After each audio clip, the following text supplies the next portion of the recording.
والذي نحن رحمة الله عليه علي المكر لولاه لما كنا في أسرتنا أن برز هذا الديوان لخليل فرح. شكرا جزيلا. تفضل أستاذ أسامة.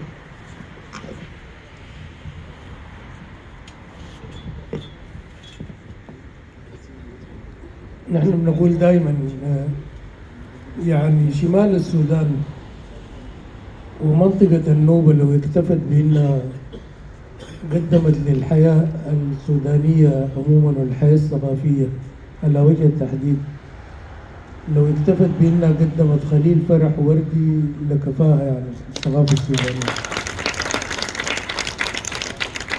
وخليل فرح هو علامة فارقة في حركة الثقافة السودانية وفي حركة الشعر السوداني وفي حركة الشعر الغنائي السوداني بصورة خاصة، وهو يمكن يكون ظل راسخ في ذاكرة الإنسان السوداني بقدرته على شحذ الهمم واستنهاضه وتعلقه بالقضايا الوطنية الكبيرة.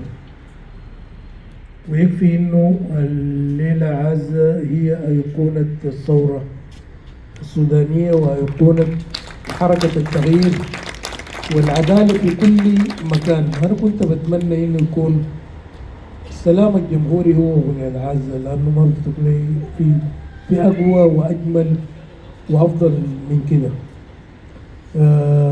خليل فرح أنا دائما كنت قاعد يعني أعقد مغاربات بين خليل وبين مصطفى سيد أحمد،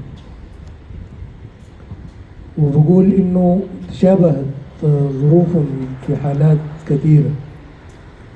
صحيح يمكن خليل مات أصغر من مصطفى مات عمره 42 سنة، لكن على الأقل الاثنين ماتوا شباب. الاثنين كانت روحهم معلقة بالسودان وبقضايا الإنسان السوداني وبالعدالة، العدالة في أشكال مختلفة، العدالة الاجتماعية، العدالة الانتقالية، مواجهة الأنظمة الاستبدادية، مواجهة الاستعمار، مواجهة القمع والبطش بالإنسان من حيث هو. الاثنين رحلوا وهم في منفى، الاثنين رحلوا وهم بيعانوا من أمراض. مصطفى عانى كثير من مسألة الفشل الكلوي، وعانى كثير خليل من مسألة مشاكل الرئة.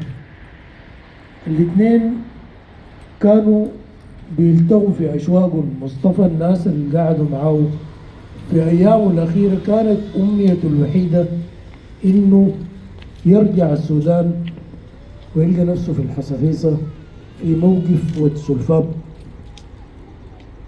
ويجي في المغربية ويلقى العربات مشت عشان يضطر يمشي راجلا بين الترعتين وهو بغني لحد ما يدخل السلفاب. ودي أشواق. خليل قلت له يا مولاي حافي حالك بالطريق الشرقي التراب. فالمغاربة دي عجيبة، والأعجب منها أن يغني مصطفى سيد أحمد في آخر حفل له في الدوحة في يوم 17 يناير 96. يبدأ الحفل بأغنية العزة ويختم الحفل بأغنية العزة. ربنا يتقبلهم وإسهامهم في حركة الحياة وفي حركة النضال الوطني بتظل نموذج لكل الشباب للغادمين من أبناء السودان وللحتى في رحم الغيب. زي ما قال مصطفى نحن سجلنا التآلف في انفعالات الأجنة. حتى الغادمين في رحم الغيب مؤكد هم بيجوا على سكة خليل، على سكة مصطفى، على سكة حميد والجدال ومحجوب، كل العظماء مروا بالحياة. شكرا. الناس منتظرة قصيدة.